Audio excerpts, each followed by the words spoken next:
Why? The mandate of the DepEd is to report bullying incidents. One of the constraints or the problems right now is the failure of schools to report bullying incidents. The zero incident claim that you might understand to be a plus factor is not true. Okay? Zero incident claim is not a performance indicator. What is the indicator now? How much you have reported and acted upon, not the absence of incidents. So we're not worried there are incidents. What matters is how you address the incidents, not the absence thereof.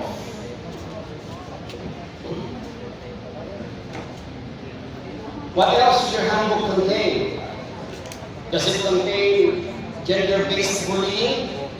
If it's not, then your handbook is not updated. Make sure that these words are found in your handbook. Okay? Provisions relating, which is in the debt order, which you can adapt, you can copy paste, you can improve, as long as these are found in your handbook. What else? Okay?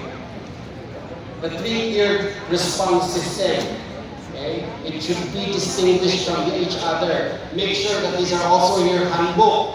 For example, minor case, kaya na yan. Okay? Pang-teacher lang yan. More serious incident involving school heads and parents.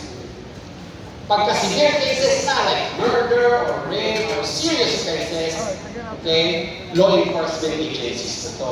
That's why you need to make a distinction in your student handbook. Mahalaga kasi na may delineation. Hindi naman lahat sa inyo. Minor infraction lang, principal pa ba, mag-issue ng disiplina, teacher na lang yun. Always rowdy in school, always late coming to teacher na mag-disiplina yan. When it comes to a little less serious, but not to the extent of crimes or involving serious crimes, it is the principal. That is the importance. That is the importance sometimes of delineating the responsibilities. And that is the importance of the three-tiered system responsibility. Paano mo hahati-hatiin? Ano yung jurisdiction ng teacher? Inside the classroom, let the teacher be the disciplinarian na.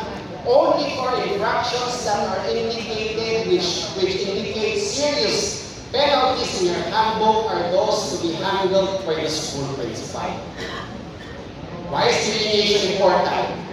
Alam nyo, when I'm being invited to wedding, I don't know, I'm always invited to wedding, you know, as Nino. Sabi ko nga, I'm the worst person to invite during wedding. I'm not an expert in that. Pero syempre, para hindi naman sila mapahiya, pumupunta pa rin ako. And always they ask me, attorney, what is your can you share the secret to a happy marriage? Abay, wala naman akong alam. So sabi ko na lang, there is no secret. And if there was, I don't know. That's why it's called a secret. I don't know. Okay? So what I just said there, so that you will have an enduring relationship, you separate the responsibilities. Diyan kasi nagsisimula ang away ng mga kasawa. Paano hindi wala yung attorney? Kayo mga lalaki, major decisions lang kasi. Ang mga babae, minor decisions lang. O, di pag nag-eliminate na, parang handbook, wala nang away. Pag minor decision, wala kayo makikialam, lalaki. Major decisions, kayo ng babae, huwag kayo makikialam. Di wala away. Ano ba yung minor decisions? Minor decisions. Where to buy a house? So, minor decision. No woman should decide that. What car to buy? What color? What brand? So, minor decision. Let the woman decide that. So minor, so trivial. Whether to buy a dog, whether it should be Ambon, or Shih Tzu, or crossbreed, bullshit, or whatever, that's only a minor decision. Leave that to the lady. Leave that to the wife. Whether you spend money to go on a vacation, go to another country, let the woman decide. How much money you spend, that's too minor. Leave that to the wife. Do not make any decision as to that. That's only a minor decision. What are the major decisions for men? Whether or not the United States has jurisdiction over Iran. That is a major decision. Huwag ka makikialam dyan kung babae. Lalaki lang yan dapat. Okay? That is your decision. Okay? Whether we have jurisdiction in the West Philippine Sea, major yan. Huwag makikialam ng babae. Doon lang kayo sa mga minor decisions. Okay? At the end of the day, you don't make any decisions. And you have a blissful, happy marriage. That's the only secret. Okay? Huwag kang makikialam sa mga minor decisions. Okay. What else should we include here? Baka makalimutan nyo, we already have RA 12080, which deals on the Basic Education and Mental Health and Well-being Promotional Act, which includes a lot of things, among others, that their guidance office is no longer just a guidance office. It should also be a reformatory office. Handbook should detail how bullying cases are referred to school guidance offices. They are known as care centers also. Dapat meron din sa handbook nyo. Next, inclusive education policy. The old handbooks that I've seen, they do not contain this. What is the DepEd marching order? Include or explicitly state that learners with disabilities cannot be denied admission. When they check your handbook, what do they look for? You think they can just scroll the pages? No, they have a checklist. What are they looking for? They are looking for those indicators to determine that your handbook is ready and that your school is equipped. Okay. Also, you might want to include the responsible use of social media. Now, why am I emphasizing this? Because school principals can develop their own school policies when it comes to discipline. Does it happen in all schools? No, you can go ahead. It's good na kung division, there is division there. But if the division doesn't want to act yet, is there any law that prohibits you? No. For example, you prohibit TikToking by teachers during class hours. Meron ba nag-TikTok? Meron, di ba? Minsan nga pati principal nag-TikTok during school hours. Di ba? Yung hawak ko ang tweet, imagine school officials TikToking hawak ko ang tweet.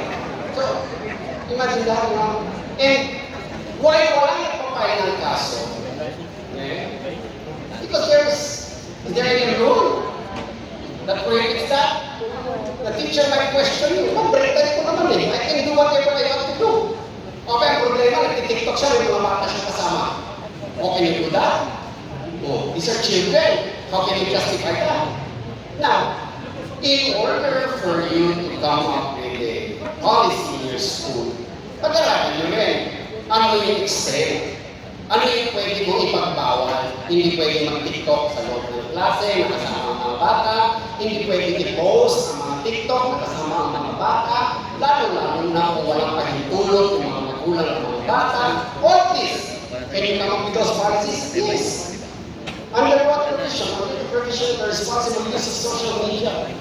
Can you find this in handbooks now? No, but in the private schools, you can find these provisions, which deal on etiquette or responsible use of social media.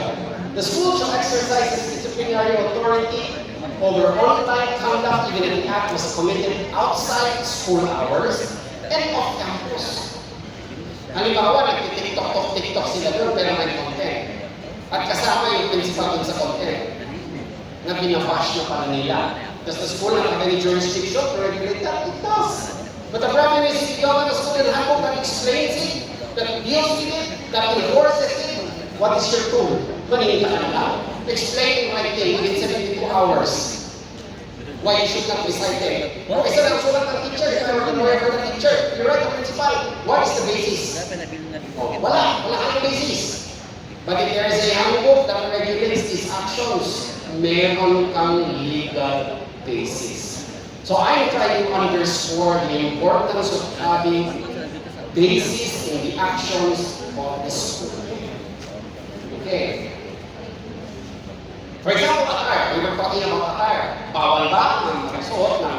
These are very small. You may not be able to read it from the back, but don't worry, I will give a copy to the last skill board so your regional presidents can disseminate it to disseminate it to you through your social media, okay, if you need it. Because okay, yung mga manakot sa ganyan, they can give it to you so that you can use it also later on. Alright? These are just examples. You may or may not adopt them. You may modify it. You may even improve it if you want. For example, you can put a provision that says, the school recognizes the proper grooming and a para-contributing professional and focused learning environment. While the school respects the individual's right to self-expression, for example, yung mga naka-cross-dress, okay, this right is not absolute and must be balanced against the institutional right of the school to discipline and its mandate to maintain order, safety, and a traditional form